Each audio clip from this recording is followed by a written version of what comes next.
I'm Jean Stilwell. Guillermo Silva-Marin is the artistic director of the Toronto Operetta Theatre. He joins us on the phone to talk about the Canadian premiere of Jacinto Guerrero's El Huésped del Sevillano, taking place on May 3rd, 4th, and 5th at the St. Lawrence Centre. Good morning, Bill. Good morning. Good morning. You pronounce that so beautifully Spanish. Well, I rehearsed and rehearsed and rehearsed. All morning long. All morning long. Bill, so this is a zarzuela. Can you give us a definition of that, please? Well, it's very difficult to kind of limit it because it was probably the main lyric theater of Spain, and they did quite a variety, diverse. The genre was so open. Some of it was opera, some of it was operetta, some of it was music theater. Mm-hmm. Very seldom, though, it turned tragic, but some of the subject matters were rather serious in some of these zarzuelas españolas. Oh. So, yeah, it's lyric theater. It usually has dialogue. Mm-hmm. It has tons of dance. Oh, great. And then the storyline, which is what's most beautiful in terms of the sounds of Spain, which are so typical, so wonderful. Sometimes that's one of the reasons is attributed that zarzuelas have not traveled too much worldwide, but it's been discovered. And so the richness of the genre is amazing. So I've got a short little thing that I looked up, that a zarzuela is a play within a play. Is that true?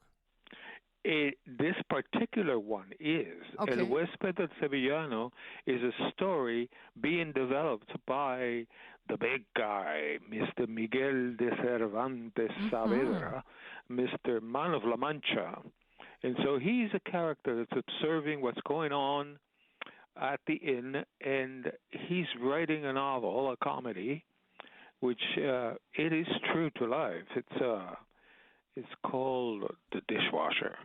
Ah. Well, so in La this Fregona.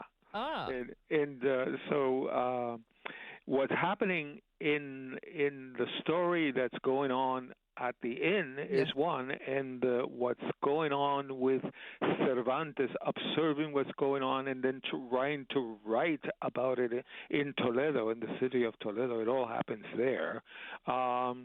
It's definitely a story within a story, sort of. Not all zarzuelas are like that. Okay. So, Bill, because you've told us that it is a story within a story, and the honorary guest here at the inn is Miguel de Cervantes, what are some of the intrigues that he is observing? What are some of the things that are going on at the inn? Well, he wants to write about a local girl. She's very pretty, and her name is Constancia, and she works at the inn, and she is perhaps a dishwasher. And he starts with her because of her beauty, and she's attractive, and she's fun. And then he finds out that there is another girl called Raquel, who is the romantic lead in this story, and she gets abducted by a count. Of course. Of course, yes.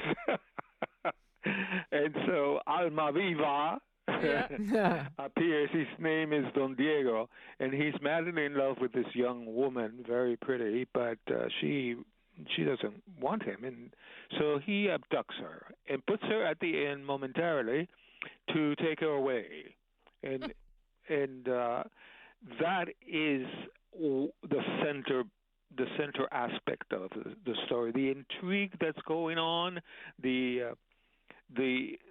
both Constancia and a servant to the lead romantic. The romantic lead is Juan Luis, and he's the court painter, and he's been commissioned by the king to paint a new portrait for as a virgin, and so he falls madly in love with his own model when he meets Raquel.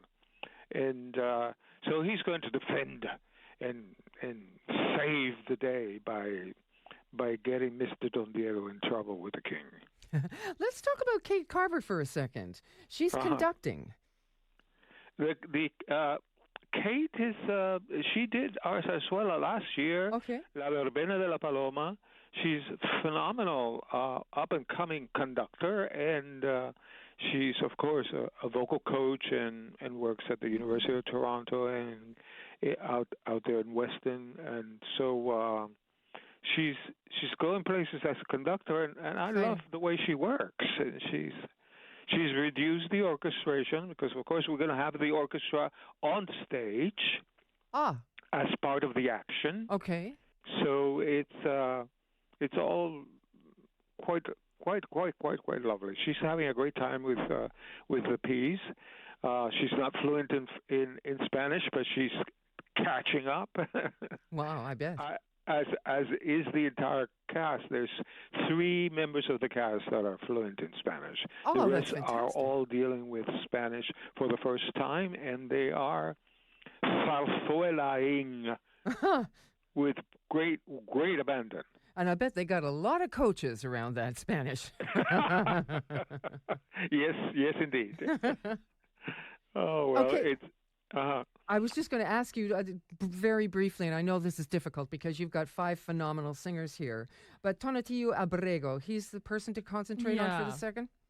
Yes, he's the lead, Juan Luis.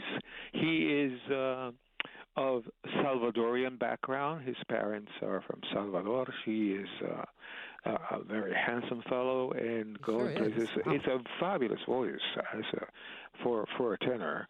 And you know what you just said, right? coming from one tenor to another. Yes. Exactly. Yes, but he's phenomenal. He'll have a very impressive career as it develops. Lovely. And then his beloved is Lucia Santilli. She's of Italian background, but she flows with Spanish very easily. So they make a young, attractive couple in this production, and so are all the rest of the cast. Is a small chorus and then a whole slew of participants, characters at this inn. It's a very hot place to be. Inn of El Sevillano. Well, it sounds like it's full of intrigue and fun, and one does wonder what Cervantes might have thought seeing himself a character in an opera, right, 300 years later. But we've been speaking with Guillermo Silva-Marin, the Toronto Operetta Theatre's general director, about the Canadian. It's a premiere, right? A Spanish composer. Yes, Jacinto. First time here. Yeah. It was composed in 1926, but it's taken this long, and it's fabulous to be able to bring it to the community. And I hope the radio listeners, your fans, will take a trip to the St. Lawrence Center. Excellent. Yes. So once again, that's about the Canadian premiere of Spanish composer Jacinto Guerrero's comedic masterpiece, El Huésped del Sevillano, The Guest at the Inn. And it's 3 nights only, May 3, 4, and 5. Gosh, that's coming up this weekend at the St. Lawrence Center for the Arts. For tickets, please go to ticketmaster.ca or call 416-366-7723. Thank you so much, Bill. Thanks, Bill. Oh, it's been delightful. Thank you. Best of luck. Bye-bye. Bye-bye. Yes.